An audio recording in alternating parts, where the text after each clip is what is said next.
I just want to highlight something. I want to address something first of all to the young people who are being pressured into getting married. I just want to say just a couple of things to you guys. It's not the solution to all of your problems, but at least I'll highlight some things. First and foremost, the relationship you're getting into, you don't go into a marriage thinking you're going to get divorced. You go into a marriage because this is going to be the next half of your life. This is a lifelong commitment. This is the next 50, 60 years of your life. It's not a light decision. A lot of times all you think about is the marriage ceremony, the party, making your parents happy. That's right now. What about 10 years from now, 15 years from now, 20 years from now? Because this one decision decides the direction of the rest of your life. So if there was one time where you speak out and say your opinion and take a stand, with all due respect, this is the time. You're not being disrespectful. This is a right Allah gave you. This is a serious decision which has to do with your life. Not your parents' life more than it has to do with yours. Of course, you should be making a wise decision on who you marry and what kind of person they should be, and your parents should have a say in that. But if your parents don't have exclusive say, the dominant say is actually yours. And subhanAllah, and even the ayah, وَأَخَذْنَا مِنْكُمْ, they've taken from you, the women have taken from you. Allah didn't even mention their walis. He mentioned the women themselves. You are going to be, the sisters I'm talking to now, you have to be comfortable with the person you're marrying. Of course, if you come from a conservative family and a religiously observing family, you don't go out and party. You don't go talk to men casually. You're not going to get to know the guy by going on a few dates before you decide. Of course, you're not going to be comfortable entirely with marriage because it's a new thing in your life, but at least you're going to have some level of comfort with the idea. You're going to be, okay, you know what, this seems like a good person. To my side, as best as I can find out within the realm of Sharia, this seems to be a good person. I think this is a good match for me. Allahu A'lam if it's the best match, and sometimes people get married and they get divorced. This even happened with Sahaba. But we do our due diligence, right? You have to be happy going in. You shouldn't be settling in a relationship going in. The same is true of guys. Guys, speak up and, let your opinion be heard. That doesn't mean you're being disrespectful unless you're being disrespectful in the way you say it. See, disrespect is not about what you say. A lot of times what you say is legitimate. It's your right. You have the right to say something. But how you choose to say it, the tone you choose to use, all of these things matter. So be wise in how you bring this up to your elders. To the elders, I'd like to say that if your children are 24, 25, even 22, 23 years old, they're way over adults. And if they come to you saying, I want to marry this girl, I want to marry this man, then first of all, and you're living in the West, let me add one more condition here. If you're living in the West, then try to understand something.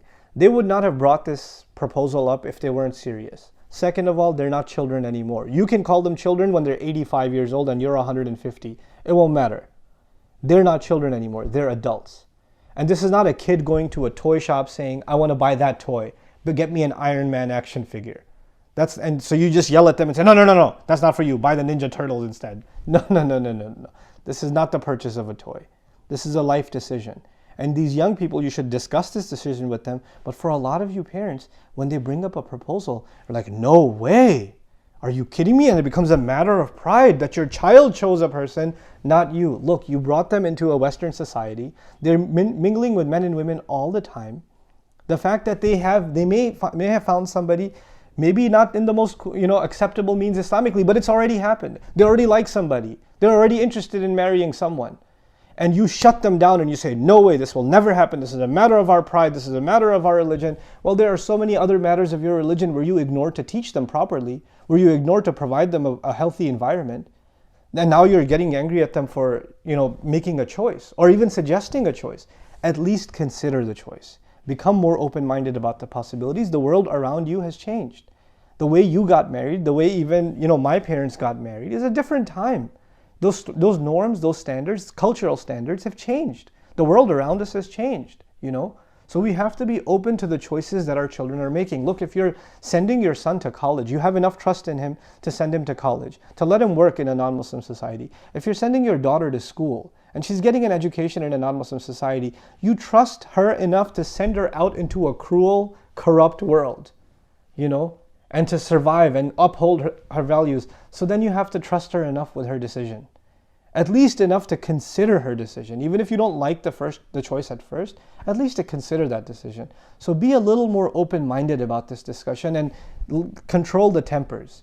No, there's no need for overly dramatic language. There's no need for, oh my God, all of my dreams have shattered and you're no longer my son and all of this stuff. Just take it easy. Take it easy. Everybody needs to be able to say how they feel. In many Muslim cultures, parents don't open up. They only open up when it's like too late. And children don't say anything because they're too afraid of what their parents might think. We need to change that culture. We need to have a culture of open, honest, and yet at the same time respectful communication.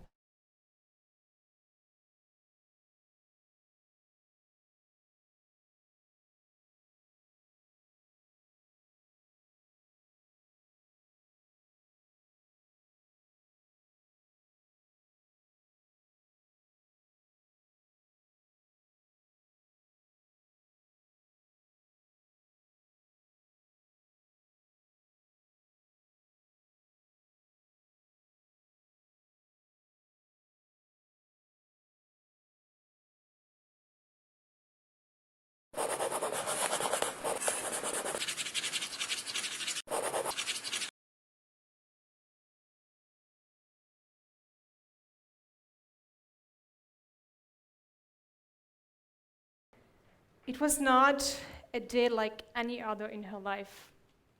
A 17 years old girl standing alone in the middle of the room, 20 eyes staring at her with severe looks, demanding a response.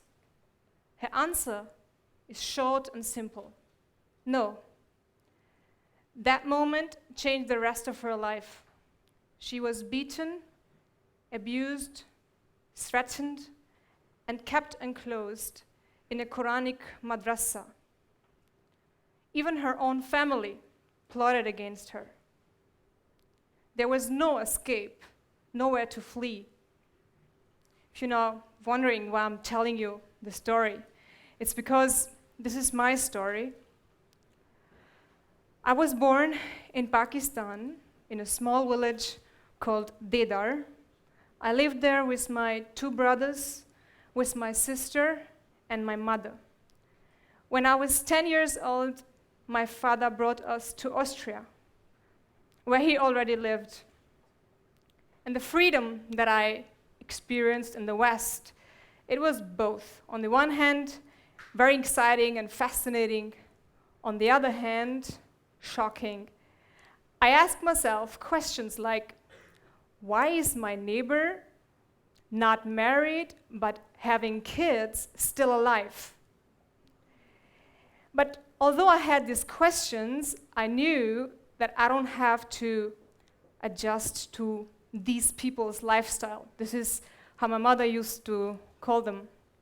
But over the years, I realized that in order to be accepted by my Austrian classmates, I had to integrate to their culture to some extent.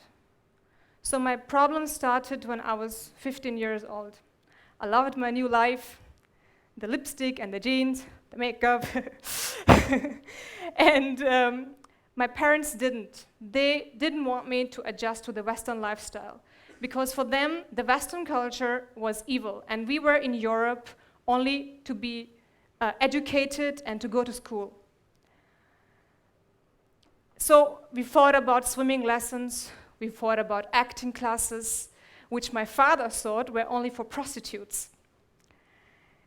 And when my mother found out that I had a boyfriend in school and had already kissed him, she beated me up so brutally that social services had to intervene. In traditional Islamic families, like in mine, we are not accepted as daughters. We are seen as a source of honor. And it's not the fathers who are mostly to blame. It's the mothers. And I think this is even much worse, because if your mother beats you and abuses you, you lose your anchor.